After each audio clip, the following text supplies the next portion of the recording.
katika jina la uweza la Yesu Kristo. Pokea sifa, shukrani na utukufu. Wewe ustahilie kutukuzwa na kuhimidiwa. Ndiwe Mungu peke yako, kando yako na badala yako hapana mwingine. Mashauri yako ni mashauri ya milele. Ndiwe umwinuaye huyu na kumdhiri huyu sawasawa na mapenzi yako makamilifu. Na hapana awezaye kukuhoji unafanya nini wewe. Ndiwe Mungu peke yako, Mungu muumbaji, uliye wa kwanza na wa mwisho, usiyekuwa na mwanzo wenye chanzo. Wewe ndiwe mwanzo wenyewe. Neno lako linatujilia, likatuponya na kututoa katika kila namna ya maangamivu. Litukuze tena jina lako katika fursa hii ya nguvu katika neno. Na kila mtazamaji na kila anayeambatana nami kupitia nguvu katika neno. Sauti yako, makusudi yako na mkono wako wa milele usiaepuke maisha yake. Katika jina la uweza la Yesu Kristo. Amen. Naam, ninakusalimu katika jina la Bwana na Mwokozi wetu Yesu Kristo. Ni uzuri ulioje kwa Mungu kutuleta tena pamoja katika ushirika kama huu wa nguvu katika neno. Iko nguvu ya sauti ya neno la Mungu. Wakati wowote sauti ya neno la Mungu inapotujilia, Mungu anakusudia kuyaponya maisha yetu. Nami ni maombi yangu kwa Bwana ya kwamba tangu mwanzo wa nguvu katika neno kama hivi ilivyo, sauti yake kujilie na uponyaji na kuinuliwa kwa maisha yako na kuhekimishwa na kupewa ufahamu kutakako kupa wewe fursa nyingine ya kwenda kiwango kingine cha ushirika wako na Mungu. Ni ndugu yako Bishop Manase DM kutoka katika familia ya ENCC Tanzania, na kwa upekee wake kabisa ENCC Mji wa Bwana. Ni shukrani inayobubujika kutoka katika vilindi vya moyo wangu kwa Mungu kunifanya kuwa sehemu ya familia hii ya thamani kubwa, ENCC Mji wa Bwana. Nami natambua kabisa ya kwamba hakuna zawadi iliyo ya pekee ambayo Mungu huweza kumpa mwanadamu kama Mungu kumpa mwanadamu zawadi ya familia. Waweza kuwa na mali, waweza kuishi miaka mingi, waweza kuwa maarufu, waweza kuwa na vyeo na madaraka, waweza kuwa umesoma, umefika mbali, waweza kuwa na yale yote ya kutamaniwa usoni pa nchi, lakini kama ukiwa umetengwa na familia, wewe ndiwe mtu ambaye wa kuhurumiwa na kusikitikiwa kuliko wengine wote. You are the most miserable person on the earth.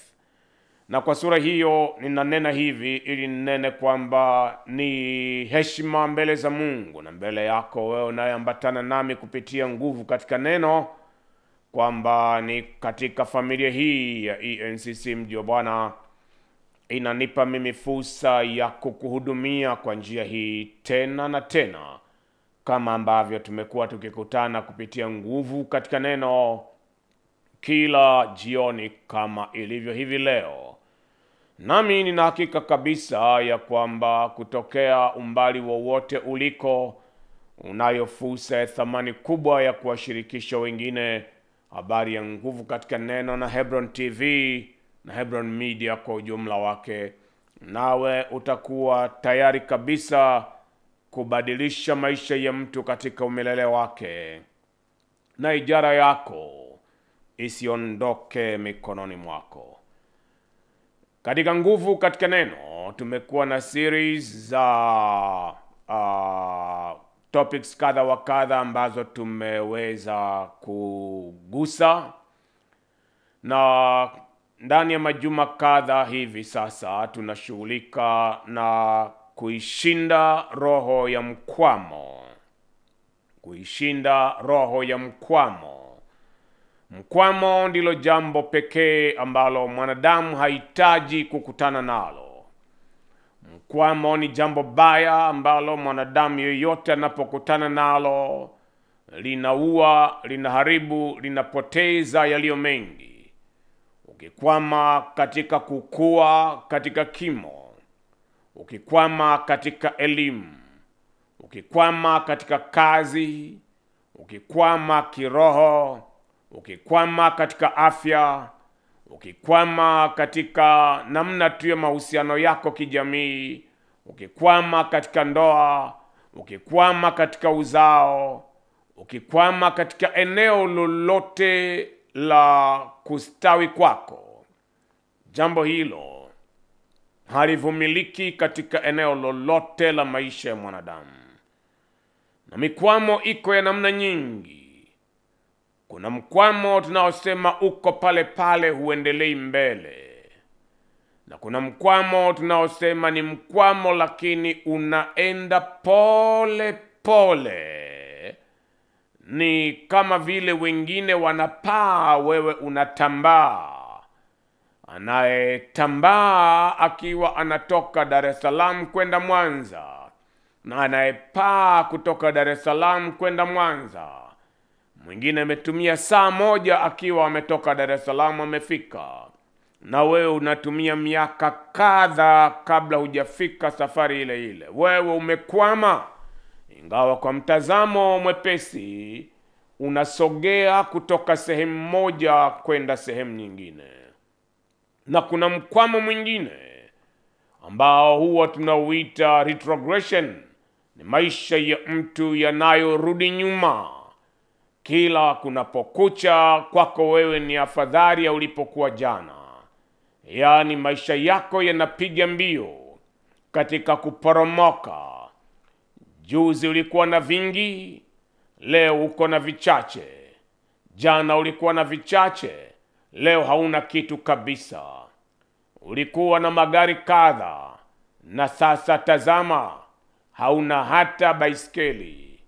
Ulikuwa na nyumba kadha, tazama sasa hata pa kukaa mwenyewe hauna, unakaa kwa ndugu zako.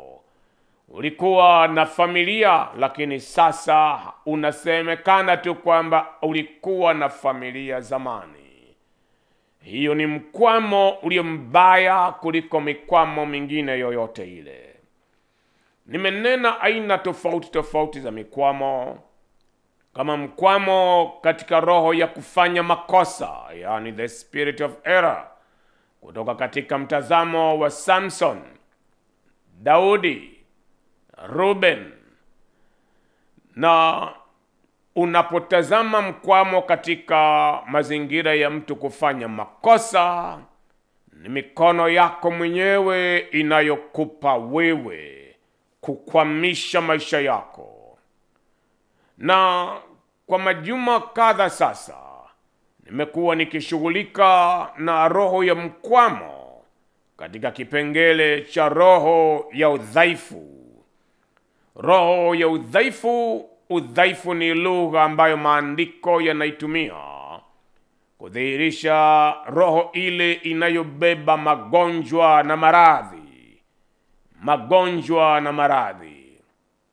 Mkwamo ulio mbaya kabisa ambao mwanadamu anaweza kukutana nao ni mkwamo wa magonjwa na maradhi, yani roho ya udhaifu, the spirit of infirmity. Utatambua ya kwamba katika kitabu cha Ayubu sura ya 1, Shetani katika nyakati zile akiwa anaweza kuhudhuria katika baraza ya wana wa Mungu kule mbinguni. Katika moja ya nyakati alikaa katika baraza ile, naye akaibua mashtaka. Ayubu, hukumbariki bure tu, ni kwa sababu umempendelea. Hakuabudu bure tu, ni kwa sababu umembariki, umemlinda, umemzingira kwa wigo. Na Mungu akasema, ondoa yote alionayo, Ayubu ndani ya siku moja alipoteza familia yake yote, alipoteza mali yake yote, alipoteza heshima yake yote, na umaarufu wote katika nchi ya Usi ulitoweka. Na mwisho wa yote, hata ndoa yake ilikuwa matatani, kwa kuwa mke wake alichoshwa na hali yanayompata. Akasema, mkufuru Mungu ili upate kufa. Na shetani alirudi tena katika baraza ya Mungu akinena, Ayubu haendelei kuwa na moyo wa kukutazama bure, ni kwa sababu hujaigusa afya yake. Na Bwana kanena, mwili wake uko mikononi mwako, lakini roho yake usiiguse. Hii inakwambia nini? Shetani huweza kuhangaika na maisha ya mtu katika maeneo yaliyo mengi. Anapokuja katika kiwango cha kufanya maamuzi ya kwanza kukupiga na roho ya udhaifu, hiyo ndiyo silaha ya kiwango cha juu na cha mwisho kabisa, ambayo anamaanisha kwamba ameshindwa kukuteka mateka, ameshindwa kukushinda na kukuvunja katika maeneo mengine yoyote. Lakini sasa katika eneo la mwili wako, katika eneo la kukupiga na udhaifu, amemaanisha ya kwamba lazima ufike mahala utakapokuwa umepondeka na kufanya maamuzi yatakayo kuondolea yote ya sifa, heshima na utukufu wa Mungu. Na kwa sura hiyo, tunapoambatana tena katika sehemu ya 3 ya vipindi hivi vya roho ya udhaifu, tunapokabili mkwamo, tunapoikabili roho ya udhaifu specifically katika kipengele cha title kubwa ya ujumla, kuishinda roho ya mkwamo. Leo hii nitakuwa nikigusa eneo linalohusisha mambo ya kawaida ya kimwili ya kuyazingatia. Mambo ya kawaida ya kimwili ya kuyazingatia ili kuepuka maisha ya magonjwa na maradhi. Na kipindi kijacho nitakuwa nikizungumza njia za uponyaji wa kiroho. Kwa nini niguse mambo ya kawaida ya kimwili? Ni kwa sababu mwili wa mwanadamu ni hekalu la Roho Mtakatifu. Na utatambua ya kwamba pamoja na kwamba tunamtegemea Mungu katika kutuponya, na tunamtegemea Mungu kuwa na afya njema, yani the divine health, Mungu anatutazamia kubeba wajibu wetu katika masuala mazima ya afya inayotuangukia, inayotuhusu. Kwa lugha nyingine, haiwezekani uwe mtu unayekunywa sumu na ukitegemea kwamba imeandikwa kwamba kwa jina langu watatoa pepo, na hata wakinywa kitu chochote cha kudhuru, kitu chochote cha kufisha hakitawadhuru. Imeandikwa. Na wewe unachokifanya ni kwenda kuchukua sumu na kuinywa ili uone kama utakuwa salama au la, kwa kuwa imeandikwa kwamba hata wakinywa kitu chochote cha kufisha hakitawadhuru. Yesu alimkatalia shetani alipokuja katika siku za majaribu ya maombi yake kwa siku 40. Akamwambia, imeandikwa, jitupe, maana atakuagizia malaika wake, mikononi mwao watakutwaa, nawe hautajikwaa mguu wako katika jiwe. Na Bwana Yesu alimjibu nini? Imeandikwa, usimjaribu Bwana Mungu wako. Usimjaribu Bwana Mungu wako. Na kwa sura hiyo imenipasa kubeba kwa mzigo jambo hili, kwa kuwa wako watu ambao wanaishi maisha yanayopelekea kuathiri maisha yao wenyewe, na wakati huo huo wakiwa wanategemea Mungu awasaidie kuwaponya au kuwafungua. Na wakati huo huo ni watu ambao wao ndio sababu ya kuyadhuru maisha yao. Mungu aliyetuumba ametuumbia akili, akatupa na roho ya ufahamu. Sio Mungu aliyeumba microphone hizi tunazotumia wala kamera, ni wanadamu. Sio Mungu aliyeumba magari, si Mungu aliyekuja na malaika wakatujengea nyumba tunazokaa, lakini Mungu alipomuumba mwanadamu, ndani ya mwanadamu alikuwa amehifadhi hivi vitu vyote. Ndivyo inavyokuja katika swala zima la afya yako. Kuna mengi yanayokuhusu wewe mwenyewe, na haya nitakayokuwa na kushirikisha leo hii ni machache tu ya mambo kama 10 ya mambo muhimu ya kufanya kwa maisha yako, ili roho ya udhaifu isiwe fungu lako. Katika kitabu kile cha Injili ya Marko sura ile ya kwanza mstari wa 32, hata kulipokuwa jioni na jua limekwisha kuchwa, walikuwa wakimletea wote waliokuwa hawawezi na wenye pepo, na mji wote ulikuwa umekusanyika mlangoni. Akaponya wengi waliokuwa na maradhi mbalimbali, akatoa pepo wengi, wala hakuacha kunena kwa sababu walimjua. Hakuwaacha hao pepo kunena kwa sababu walimjua. Na maandiko yananena pia katika kitabu kile cha Matendo ya Mitume 10 mstari wa 38. Hili ni andiko maarufu sana kwa wengi wanaosikia na wanaosoma maandiko. Habari za Yesu wa Nazareti. Habari za Yesu wa Nazareti, jinsi Mungu alivyomtia mafuta kwa Roho Mtakatifu na kwa nguvu, naye akazunguka huku na huko akitenda kazi njema na kuponya wote walioonewa na Ibilisi. Kwa maana Mungu alikuwa pamoja naye, alikuwa akitenda kazi njema na kuwaponya wote walioonewa na Ibilisi. Na ni kwa sababu Mungu alikuwa pamoja naye. Mungu alikuwa pamoja naye. Tunaye Mungu, tunaye Bwana ambaye ni mponyaji, na yeye ni yeye yule jana, leo na hata milele. Yeye anaitwa Jehova Rafa, Jehova Rofek, Bwana Mungu atuponyaye. Yuko malaika anayeshughulika na kitengo mahususi cha uponyaji kutoka mbinguni. Huyu ni Rafael. Mungu anapogusa jina lake kama Jehova Rafa, anadhihirika kama Bwana Mungu atuponyaye. Na hivi ndivyo ambavyo makusudi ya Mungu yanathibitishwa na kutendeka katika maisha yako, wa kumleta Mungu mponyaji. Kwa mara nyingine, kabla kipindi hiki hakijaisha, kabla kipindi hiki kufikia mwisho wake, Mungu huyu anayenisikia na akusikie, atazame uchungu na maumivu ulionayo, naye akugange na kukutoa katika kila namna ya mateso, katika jina la uweza la Yesu Kristo. Ni mambo gani 10 ambayo ni ushauri wangu kwa wewe kuyazingatia ili uishi ukiwa mbali na roho ya udhaifu?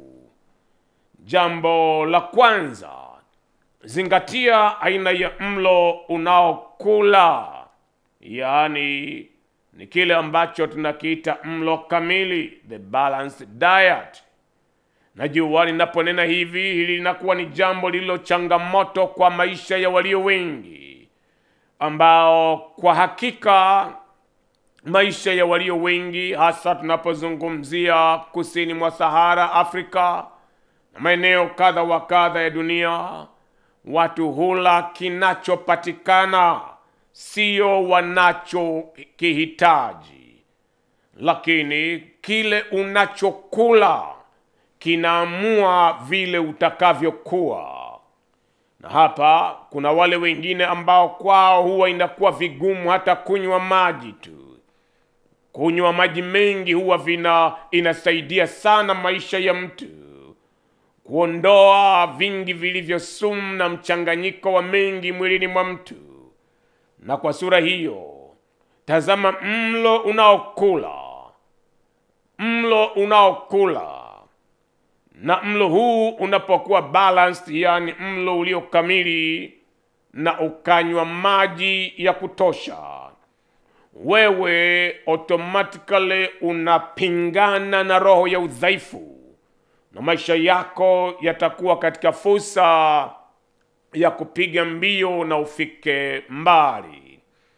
Kuna wale wengine ambao hata katika wakati ambapo wanakuwa katika mfungo, yani kuna mfungo, unaweza kusema unafunga labda siku 3 kavu, na unapofunga siku 3 kavu ni kitu kinachoweza kueleweka, lakini usifunge siku zaidi ya 3 bila ya kunywa maji.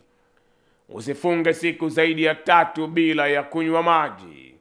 Maandiko natueleza wazi kwamba Shetani alipokutana na Yesu siku ile ya 40, maandiko yanasema Yesu alisikia njaa. Na maandiko hayasemi Yesu alisikia njaa na kiu, au Yesu alisikia kiu. Hii inakuambia nini? Kama alikuwa na njaa na sio kiu, ni kusema kwamba ni jambo lililo sahihi kuwa unafunga siku 40 ukinywa maji. Na hii inakuambia nini? Kwa vyovyote vile, kama utakuwa ni mtu ambaye maisha yako ni mtu uliyejitenga na suala la kunywa maji, na kunywa maji sio lazima mpaka uwe mtu unayesikia kiu ili ndipo unywe maji.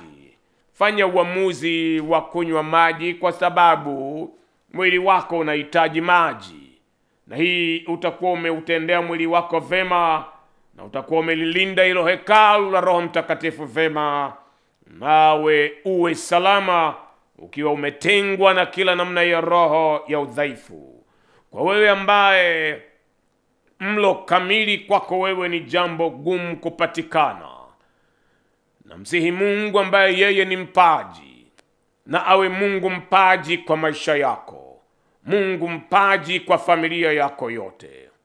Ndiye Mungu aliyewalisha maelfu kwa samaki 2 na mikate 5. Ndiye Mungu aliyewalisha Israeli jangwani kwa miaka 40 kwa chakula cha malaika, mana, chakula cha malaika. Na miguu yao haikuvimba, hata mavazi ya miili yao hayakuchakaa, kwa sababu ya aina ya mlo anaowapatia. Nami naomba Mungu ya kwamba yeye aliyenena ya kwamba nitabariki chakula chako na maji yako, navyo vitafanya vema kama dawa mwilini mwako. Abarikie chakula chako na maji yako, navyo viwe dawa mwilini mwako. Maisha yako yakapewe kuwa na nguvu na afya na uzima tele katika jina la Yesu Kristo. Jambo la pili ni nini cha kufanya katika mashauri yale ya mambo ya kuzingatia ya maisha ya kila siku? Jambo la pili, kula mboga na matunda. Epuka vyakula ambavyo tunaita junk foods, junk meals.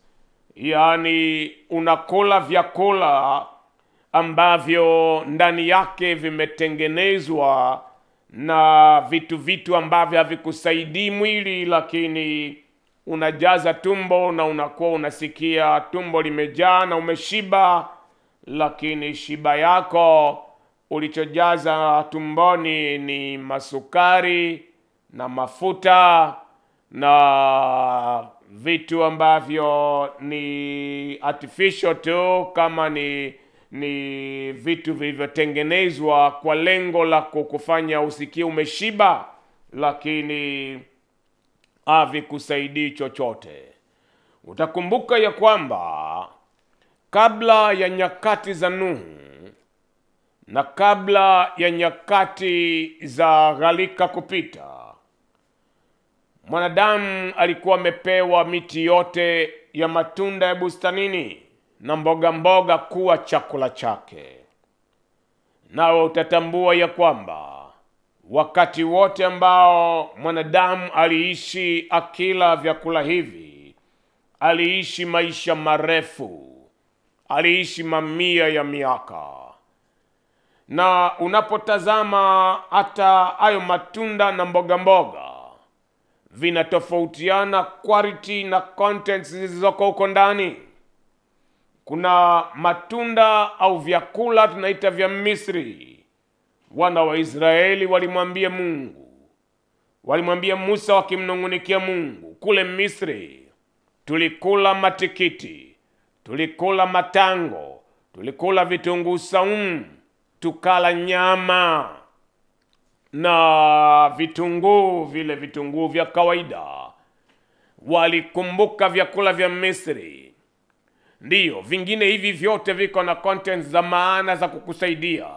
Lakini tazama vyakula ambavyo Mungu anawaahidia Israeli kwa ajili ya vyakula vile tunavyoviita vya Kanaani.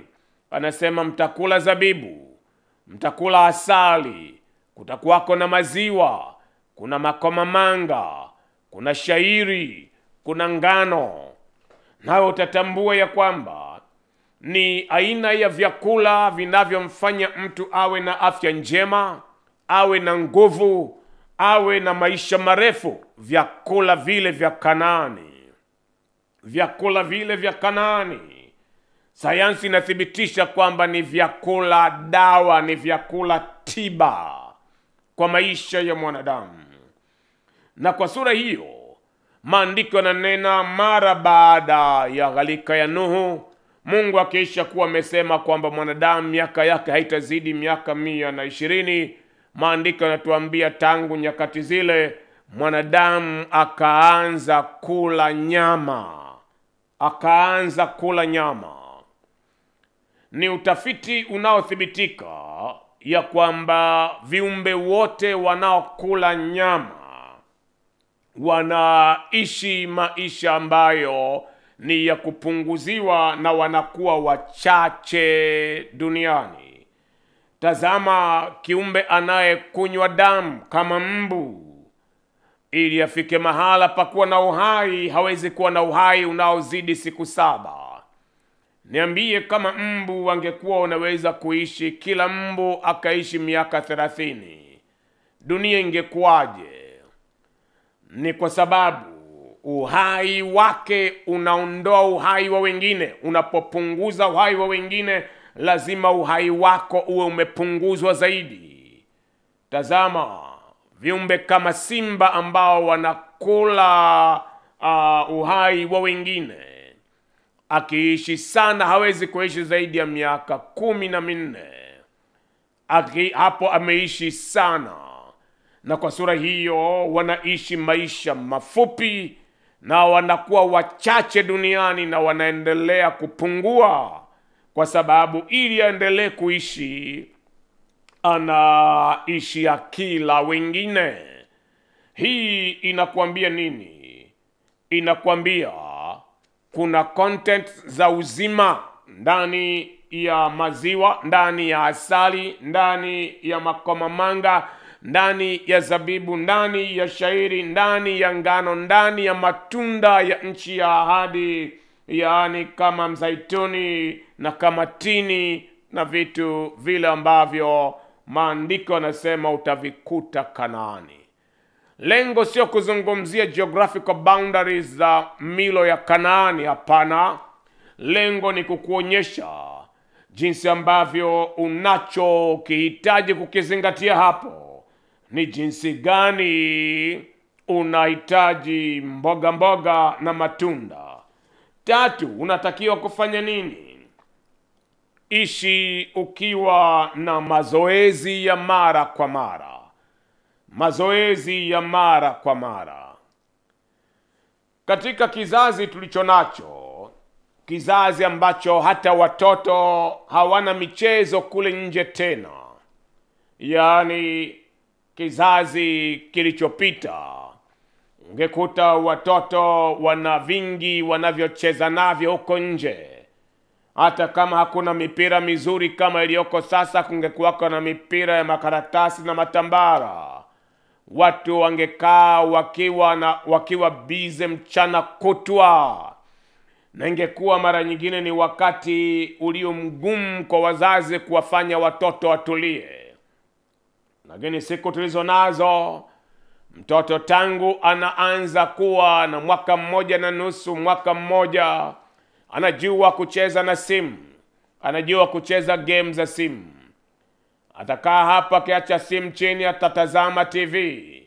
Ndani ya muda mchana kutwa, usiku kucha, mwili huu umekaa na unakula, unakunywa majira yote mpaka unakuwa mtu mzima. Wewe umedevelop mwili ulio dhaifu. Mwili wako haukuwa designed. Mungu hakuumba mwili wa mwanadamu kwa namna ya mwili huu kuwa mwili ulio dhaifu, mwili uliokaa tu ukiwa dormant.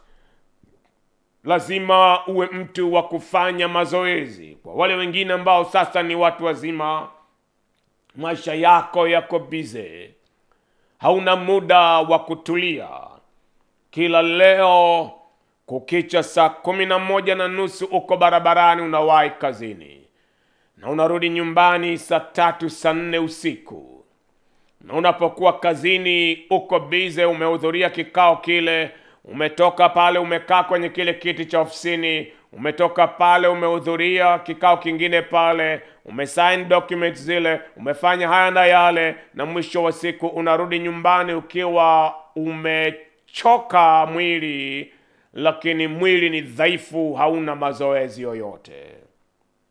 Katika siku hizi leo, sio lazima uende gym, sio lazima ukimbie barabarani, lakini katika kila wakati, ikiwa utajiandaa kwa kuwa na nusu saa kabla ya kutoka kwako, na au unapokuwa ofisini kuwa na nusu saa kabla ya kutoka, ukao umeufanyia mazoezi mwili wako, hii itakufanya uwe umetengwa mbali na roho ya udhaifu. Itakufanya uwe umetengwa mbali na kila kitu cha roho ya udhaifu, nawe ukaishi maisha marefu yatakayokupa wewe uwezo wa kuyatimiza yale yote Mungu aliyokupatia. Jambo lile la 4, ni kitu gani cha kufanya practically itakachokupatia wewe kutengwa na roho ya udhaifu? Ni maisha ya mfungo, tunaita fasting for detoxification. Mwili huwa unakuwa na sumu zake mwilini. Si lazima uwe ulikula sumu yoyote.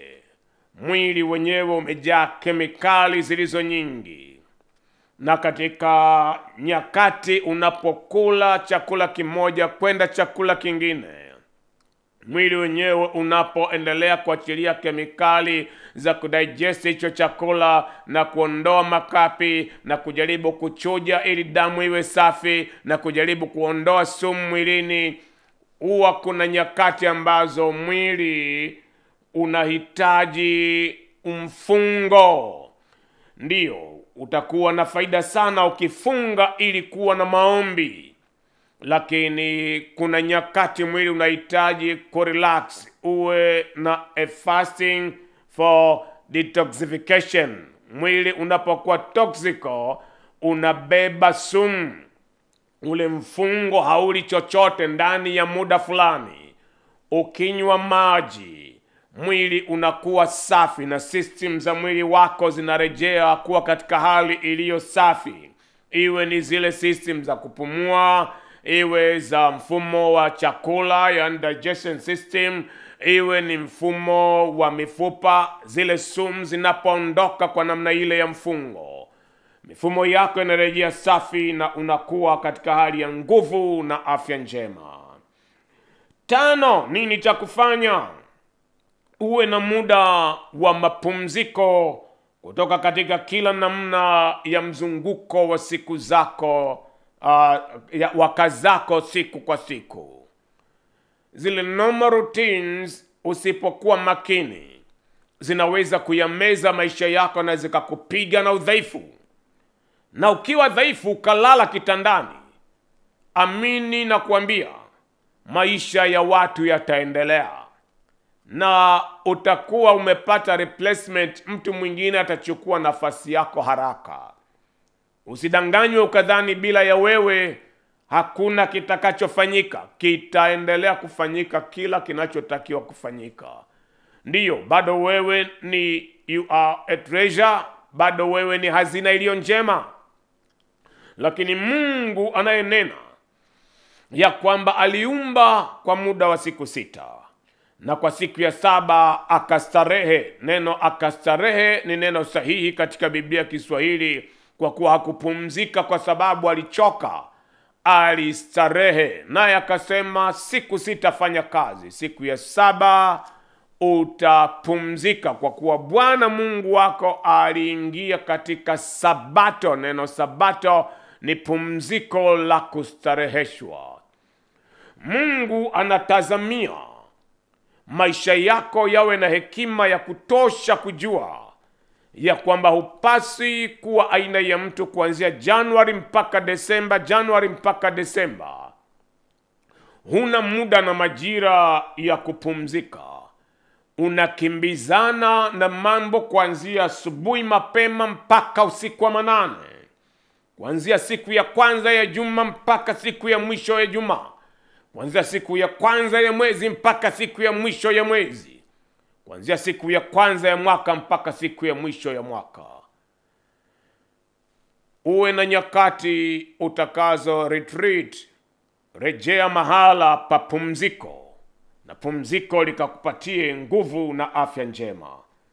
Iwe ni wakati wa wewe kurejeshewa nguvu ulizopoteza, ukaanze tena ukiwa na akili iliyotulia na roho iliyo na uwezo wa kukabili majukumu yako yote ya siku zinazofuata. Jambo la 6 ni nini la kukupasa kufanya practically ili utengwe na roho ya udhaifu?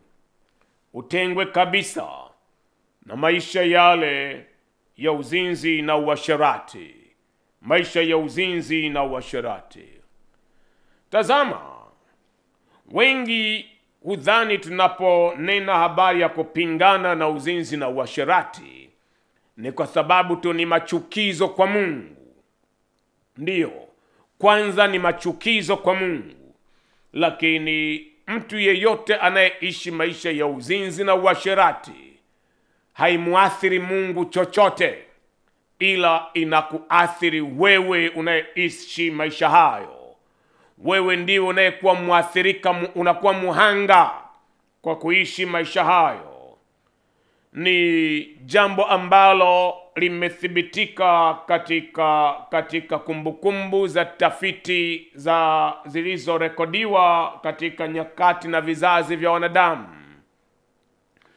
Watu wale ambao wameishi wakiwa wametengwa mbali na maisha ya uzinzi na uasherati, wameishi maisha marefu. Ukimtafuta mtu ambaye ana miaka zaidi ya 90 na kuendelea, ukamuuliza mtu huyu kwamba aliishi akiwa na wake wangapi, au aliishi akiwa na mahusiano na wanaume wangapi, aghalabu mtu huyu atakuwa ameishi maisha kama ya Isaka, mtu aliye na mke mmoja, mtu aliye na mume wa pekee. Mume wa pekee ni mume asiyechanganywa na wanawake wengine. Na hii inakuambia nini? Ni kwa sababu mwanadamu ni roho, ni nafsi na ni mwili. Mwili wa mtu huwa unaitikia, unarespond, unakuwa na mwitikio wa yale yanayoijaza nafsi ya mtu. Na mtu yoyote anayeishi maisha ya uzinzi na uasherati, tukio halisi huwa halitokei katika miili inapokutana. Tukio halisi huwa linatokea katika nafsi ya mtu. Ndiyo maana mtu huyu huwa anajihesabu kuwa anastahili au hastahili kwa kuishi maisha haya ya uzinzi na uasherati kwa kiwango gani. Kinachotwezwa kinachoharibiwa, kinachoumizwa, kinachochanwa ni nafsi ya mtu kwa tukio hilo la uzinzi na uasherati. Na kwa sura hiyo maisha yako yanakuwa hayaoni tena sababu ya kuenda umbali mrefu kwa maisha ya uzinzi na uasherati. Maisha ya watu kama kina Yuda wa siku za Biblia, na maisha ya watu kama kina Daudi anayetuambia siku za mwanadamu ni miaka 70 na akiwa na nguvu ni miaka 80. Daudi ndiye aliyeweka usemi huu katika Zaburi, wakati Mungu alikuwa amesema miaka ya mwanadamu haitazidi miaka 120. Mungu hakuweka miaka 80 au miaka 70, na Daudi mwenyewe aliishia miaka 70 akidhani kwamba ni mtu mzee sana, akijieleza ya kwamba naenda katika njia ya watu wote nikiwa nimeshiba siku. Alikuwa ameshiba siku akiwa na miaka 70, akidhani ameshiba siku. Tazama maisha ya Daudi, maisha ya Daudi ambaye maisha yale tunayoyaita uzinzi na uasherati haukuwa umetengwa mbali naye, mtu ambaye hakuona taabu kuzini na Bathsheba mke wa Uria na kumuua mume wake ili amuoe mke wake, yani Bathsheba. Maisha yake aliishia miaka 70 na akidhani ameishi sana. Wakati mzee Yakobo, yeye alikuwa na miaka 147. Farao alipomuuliza una miaka mingapi, akasema miaka yangu ni michache, mimi sikupewa neema ya kuishi kama baba zangu walivyoishi. Na hakika kabisa leo hii mtu akiwa na miaka 100, huyu mtu ni habari ya kuzungumziwa kote kote duniani. Lakini mtu akiwa na miaka 130 alafu akasema miaka yangu ni michache, hakuna mtu atakayemuelewa katika kizazi chetu. Jambo la 7, nini unapaswa kufanya ili uwe salama, utengwe na roho ya udhaifu, utengwe na maisha yale tunayoyaita destructive habits, maisha ya tabia na mambo au matendo yanayoharibu afya yako. Kama wewe ni mtu mvutaji, iwe ni wa sigara, wa bangi, wa madawa ya kulevya, hata kama Mungu alikuwa na mipango mikubwa kiasi gani kwa ajili ya maisha yako, unaangamiza maisha yako, unayapiga maisha yako mwenyewe. Kama wewe ni mcheza kamari, tambua ya kwamba kuna mambo ambayo yatakuleta under depression. Utapigwa na shinikizo la moyo, kwa sababu mwisho wa yote kila roho ya kamari huwa inamzuia mtu kuwa creative, inamzuia mtu asiwe mbunifu, inamzuia mtu kuweka mikakati ya maisha yenye matumaini makubwa. Inakufanya uwaze kamari, inakufanya uwaze pesa za bure ambazo unaweza kuzibahatisha mahala, ambazo na hizo nazo hauna mkakati nazo. Mkakati wake itakuwa ni kucheza kamari zaidi. Ukipata 500 unawaza kamari, ukipata 500,000 unawaza kamari, ukipata 500,000 unawaza kamari, ukipata 500,000 unawaza kamari. Na nini mwisho wa yote kinaenda kukutokea? Ni suala zima la wewe kupoteza kila ulicho nacho. Utapoteza marafiki, utapoteza familia, utapoteza vitu ulivyo navyo. Na hapa ndipo mara kadha wa kadha nimekuwa nikinena kutokea madhabahuni pa Mungu. Ni jambo linalohuzunisha sana kukiwako na nyakati ambazo hata mamlaka zinazohusika kutoa vibali na leseni za vitu vinavyoitwa kamari, kwa sababu mwisho wa yote hakuna mtu anayejengwa kwa kamari na hakuna anayefaidishwa na kamari. Ni swala ambalo Mungu hawezi kulibariki. Mungu habariki taifa lolote kwa kamari, na Mungu hawezi kutumia hela ya kamari kuyainua maisha ya awaye yote. Mungu anabariki kazi za mikono yetu. Ondoka mahala pa tabia ya yale yatakayoangamiza na kuiweka afya yako matatani.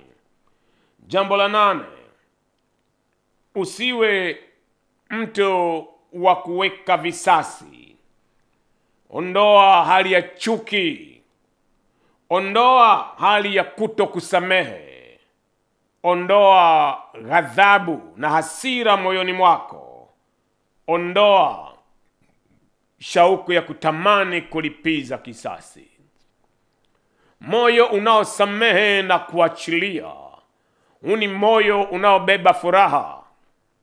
Huu ni moyo unaobeba matumaini. Huu ni moyo unaochangamka. Hasira huwa haimuumizi yule ambaye amekukosea. Roho ya kisasi, roho ya uchungu na ghadhabu, ni kama kusema unakunywa sumu wewe na unategemea aliyekuudhi ndiye afe au aathirike. Kataa kubeba uchungu. Wamekukosea ndiyo, wamekutendea madhara ndiyo, wametenda kwa makusudi haya yote ndiyo, wamekupuuza ulipostahili heshima ndiyo, lakini kubeba uchungu wowote ni kujitenda madhara zaidi badala ya kujitendea yaliyo mema. Ondoka mahala pa uchungu, ghadhabu, visasi. Samehe kama si kwa faida yao, basi iwe ni kwa faida yako mwenyewe, nawe utakuwa salama. Jambo la 9, nini cha kufanya? Pata ushauri wa kitabibu, pata ushauri wa kimatibabu mahala palipo sahihi. Usijenge mazoea ya kujitibu mwenyewe. Yaani unapojifanyia self medication, uwe na hakika kwamba utakuwa katika hatari ya kufanya makosa makubwa. Nilikuja kutambua miaka kadha iliyopita, ni karibu miaka kati ya 18 na 20 hivi iliyopita, kwamba madaktari, hasa wale walioenda katika level ya kuspecialize katika baadhi ya mambo, madaktari walio mabingwa, wanaogopa zaidi matibabu kuliko mtu ambaye hana taaluma yoyote ya tiba. Nilitambuaje? Nilikaa mbele ya huyu daktari ambaye ni bingwa katika mkoa wa Tanga, na alikuwa akitoa ushauri juu ya mtu ambaye daktari mwingine bingwa alikuwa ametoa ushauri wa jinsi ya kumpa treatment za namna fulani. Huyu mtu ambaye alikuwa karibu nami kwa namna fulani tukimwombea, na huyu daktari wa Tanga alikuwa akizitazama hizi dawa na akaanza kuzifanyia studies mbele yangu, na akasema hapana, tusimpe kidonge kizima, acha tumjaribu kumpa nusu. Huku Dar es Salaam huyu mtu alikuwa akitumia kidonge kizima kwa muda fulani, na tulipofika Tanga huyu mtu alikuwa amepata shida ghafla, na tunaenda kwa huyu daktari, anasema okay, kuna dawa hii na hii na hii na hii alikuwa anatumia, unawazaje kwa nini asitumie tena hii tuone itamsaidiaje? Akasema hapana, hii ni dawa hatari sana.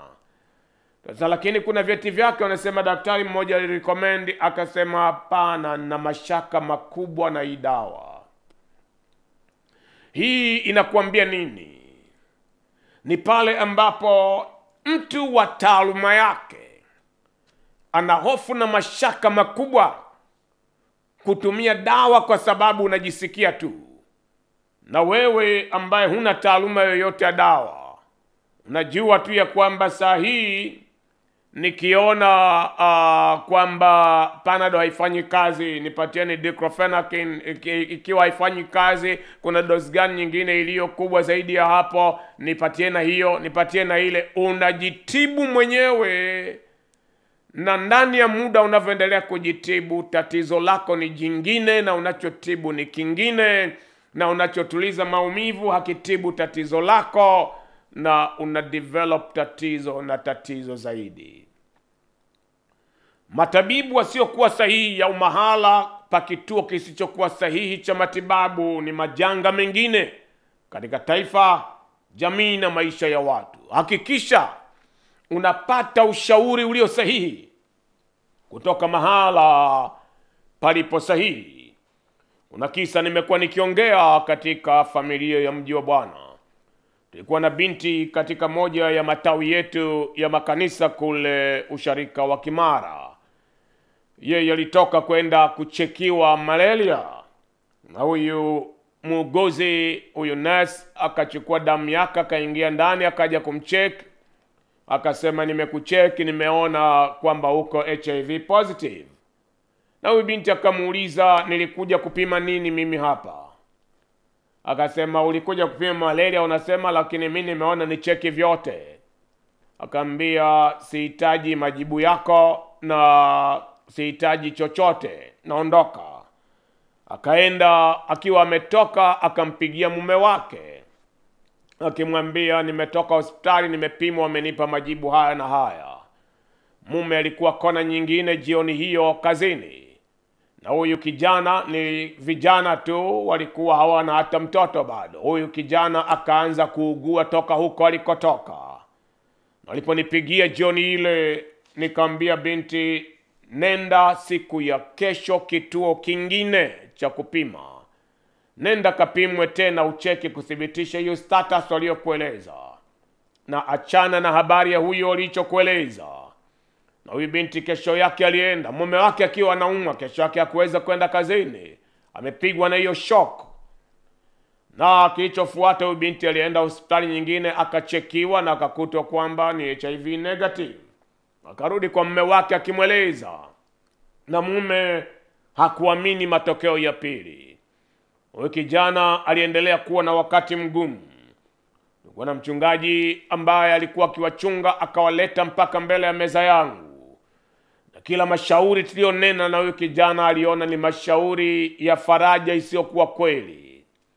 Ilikuwa ni jambo lililotupa huzuni kubwa, kwa sababu haikuzidi wiki huyu kijana alienda katika njia ya watu wote. Ndiyo, hayuko duniani tena siku hii ya leo tunavyoongea. Nini kinatokea? Ni kwa sababu unaenda kwenye kituo cha matibabu na unakutana na hawa quack doctors, daktari, muuguzi ambao hawajali thamani ya utu, hawajali thamani ya utu wa watu. Wanachojali ni kuwa influence watu na hofu, na pengine kuhatarisha usalama wao zaidi. Weka uzingativu, unapata ushauri wapi wa kimatibabu, na usijitibu wewe mwenyewe. Na jambo la mwisho, beba matumaini moyoni mwako. Weka matumaini moyoni mwako, na uwe na furaha na uwe na tabasamu usoni mwako, kwa kuwa ufunuo wa kimaandiko unatuambia moyo uliochangamka hufanya vema kama dawa. Yaani, daktari anapoandika tumia dawa hii kutwa mara 3, choma sindano hizi 5 kwa siku hizi 5, Mungu kesha andika ya kwake, anasema moyo uliochangamka ndani ya mtu unafanya vema kama dawa uliopewa na tabibu. Na anasema moyo ulionyongea unaiponda mifupa. Moyo wako ukiwa na uchungu na huzuni, mifupa yako inapondeka. Ikiwa wewe hujampa Yesu maisha yako kwa ni Bwana na Mwokozi wa maisha yako, hii na iwe fursa ya pekee inayokuangukia. Weka mikono yako yote miwili kifuani pako. Omba nami kwa kusema, Bwana Yesu, nafungua moyo wangu leo hii na kukaribisha wewe. Tawala Bwana, roho, nafsi na mwili wangu.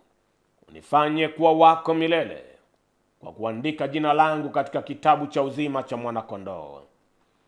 Ninakubali uwe Bwana, na wewe uwe ndiwe Mwokozi wa maisha yangu yote, katika jina la Yesu Kristo. Amen. Kama umeomba maombi haya, wewe umeokolewa tayari. Tafadhali wasiliana nasi kwa mawasiliano yanayopatikana kupitia screen yako, nawe tutakuwa tayari kukuhudumia. Acha niombe kwa ajili ya wote ambao saa hii wanahitaji mkono wa uponyaji. Baba, katika jina la uweza la Yesu Kristo, hekima ya kiungu na iwe juu ya matabibu, na iwe juu ya wauguzi. Wafanye maamuzi yaliyo sahihi kwa ajili ya mtazamaji huyu, katika jina la uweza la Yesu Kristo. Kila namna ya mkono wa udhaifu, mkono ule unaonena ameingia katika hospitali hii, ametoka katika kituo hiki cha afya, amekwisha kubeba roho ya mauti, saa hii katika jina la uweza la Yesu Kristo, kila namna ya vazi la mauti likamate moto na liteketee katika jina la uweza la Yesu Kristo. Mungu wangu na mwamba wangu, acha iwe ya kwamba roho yoyote ya wale walao na wale wanywao damu ya watu ifumbe kinywa chake na ifagiliwe mbali na maisha yake katika jina la uweza la Yesu Kristo.